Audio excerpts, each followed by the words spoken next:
KPBS On Demand is supported by Latino Legacy Foundation, presenting their Storyteller series, Reach for the Stars with Ellen Ochoa, the first Latina astronaut. Welcome Serenade by the all-female mariachi Amapolas, Sunday, June 29th. More at latinolegacyfoundation.org.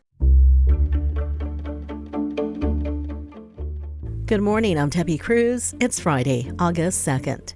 Efforts to rein in disruptive behavior at public meetings face legal challenges. More on that next, but first, let's do the headlines. Robert Logan II is now chief of the San Diego Fire Rescue Department. Logan previously served as the deputy fire chief overseeing employee services for the department. He is replacing Colin Stoll, who is retiring. At Logan's confirmation hearing in July, he said he wants to increase transparency and collaboration. He grew up in San Diego and began his career at the department as an EMT in 1999 and became a firefighter the following year. The Registrar of Voters needs poll workers for the November presidential election, especially those who are bilingual. The Registrar's office is recruiting people who speak Spanish, Filipino, Vietnamese, and Chinese, as well as several other languages. Poll workers are paid $145 for each day worked. On Election Day, the stipend is $240 to account for the extended hours. More information on the requirements and how to apply can be found at sdvote.com. The U.S. women's soccer team will face Japan in the quarterfinals of the Paris Olympics Sunday. San Diego Wave FC is hosting an official watch party to cheer on the team as they compete in the knockout stage. Two Wave players, Naomi Girma and Jaden Shaw, are on Team USA. The party is at Fair Play in North Park and kickoff is at 6 a.m. From KPBS, you're listening to San Diego News Now. Stay with me for more of the local news you need.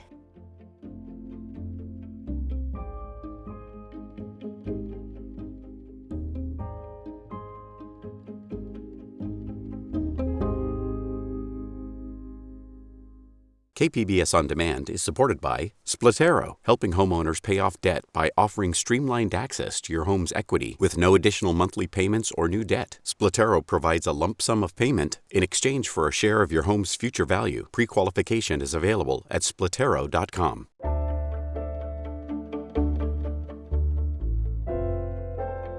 It's almost routine these days for some people to insult county supervisors or heckle others trying to comment on public issues. Now supervisors are attempting to rein in this disruptive behavior.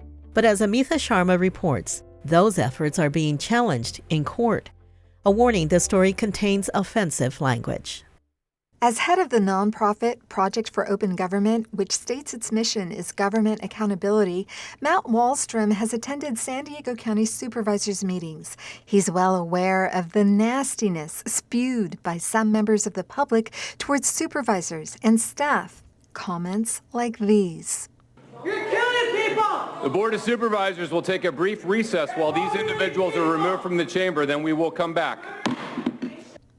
Apparently you guys are in big trouble because you have a power trip issue.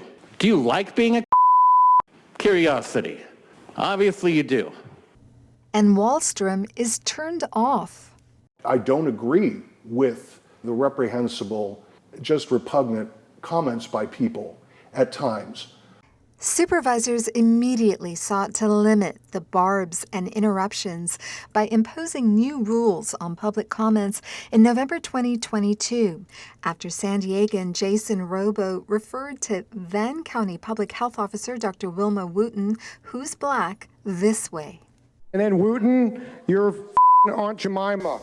But Wallstrom says the supervisor's fix went too far. He's suing the county on grounds that it is now trampling on the free speech rights of commenters, no matter how profane or degrading they are. Some people think that's the only way that they're going to get across. And again, I may not agree with it, but so long as it does not cross that line, that bright constitutional line, it needs to be allowed. One change allows the chairperson of the board to reprimand a member of the public if their statements are deemed discriminatory or harassing, and even have a sheriff's deputy remove the person. The problem is with the definition of discriminatory or harassing remarks. Lawyer Corey Briggs represents Project for Open Government in its lawsuit against the county. He frequently sues local governments. You are allowed to be critical of public officials. We are allowed to criticize the government. This definition now allows one person, the chair of the board, to decide that he or she doesn't like the comments that are being made. And even if they're legally protected under this definition, can say, stop, you are using discriminatory or harassing remarks under our definition. The county did not respond to requests for comment, but its document highlighting the changes does indeed define discriminatory or harassing remarks as legally protected speech that disparages an individual or group based on their perceived race, religion, sexual orientation, ethnicity, gender, disability, or other hate speech, but does not rise to the level of a criminal threat or inciting violence. What the Board of Supervisors can do is make sure there's no disruption of the meeting, that no one has the right to shout out during the meeting. Anybody who shouts out can be removed, can be barred from coming back. Constitutional scholar and UC Berkeley Law School Dean Erwin Chemerinsky has advised local governments on managing nasty public comments, but he is not involved in this lawsuit. But the difficulty is that they can't say, we're going to have a civility code for how to speak. They can't say no profanities. They can't say no ethnic or racial slurs, because that's protected by the First Amendment. David Loy of the First Amendment Coalition, who also isn't a part of the lawsuit, says those constitutional protections ensure that the government can't crack down on dissenters.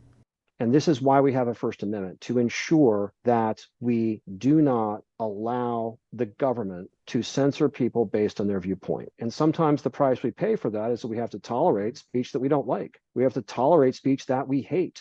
Briggs says the case challenging the county's rule change governing comments at supervisors' meetings could go to trial later this year.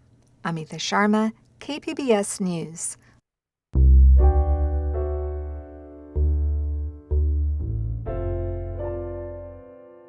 An anti-human trafficking operation during Comic-Con led to more than a dozen arrests and 10 victims being offered services.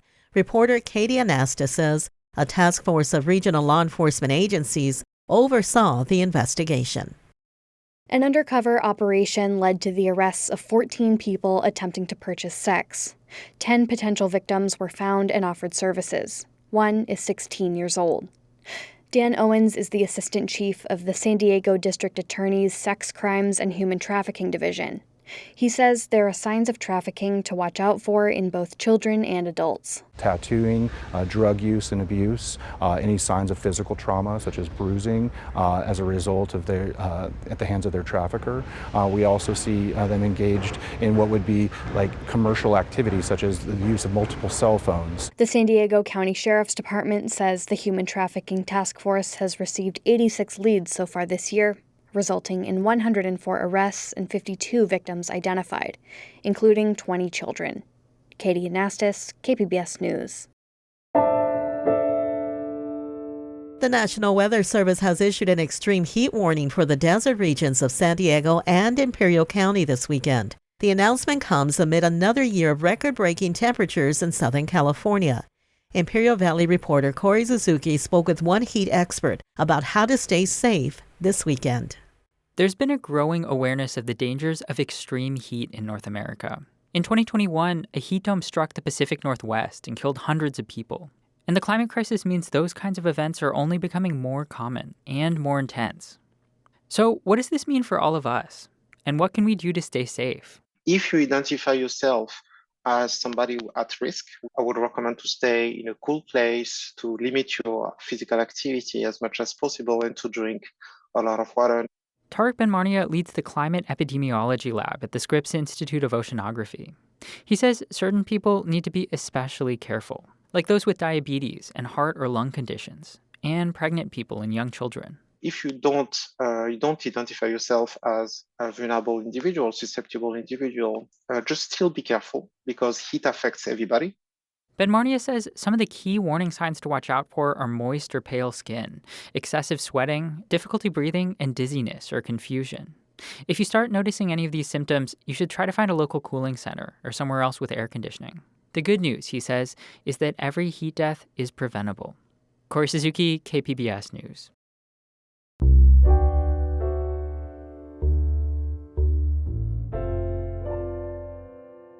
Commercial flights are returning to Palomar Airport.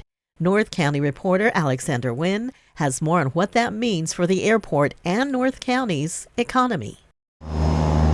Soon, there will be more departures, more arrivals, and reunions at Palomar Airport.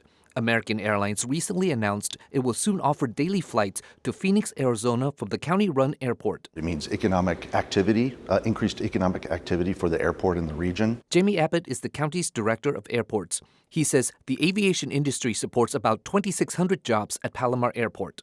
It also means giving people the chance to fly out of their community instead of travel to Orange County, John Wayne Airport, or down to San Diego International to begin their travels. So I think it's going to be a great benefit for the residents of North County. American will offer 2 outbound flights to Phoenix's Sky Harbor International Airport. The flights will be operated under the American Eagle brand. They are expected to take off starting February 13th. Alexander Nguyen, KPBS News. That's it for the podcast today. This podcast is produced by Emmeline Mohebi and edited by Brooke Ruth. We'd also like to thank producers Brendan Tuccinardi and Bennett Lacey for helping the podcast team this week.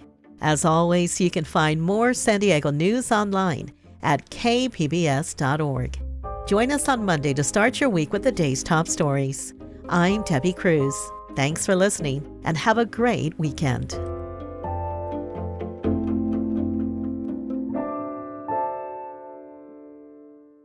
KPBS On Demand is supported by the San Diego County Toyota dealers, presenting the new 2025 Camry with refined design and performance. Visit your local Toyota dealer to learn more about all the features the new 2025 Camry offers. The San Diego County Toyota dealers. We make it easy.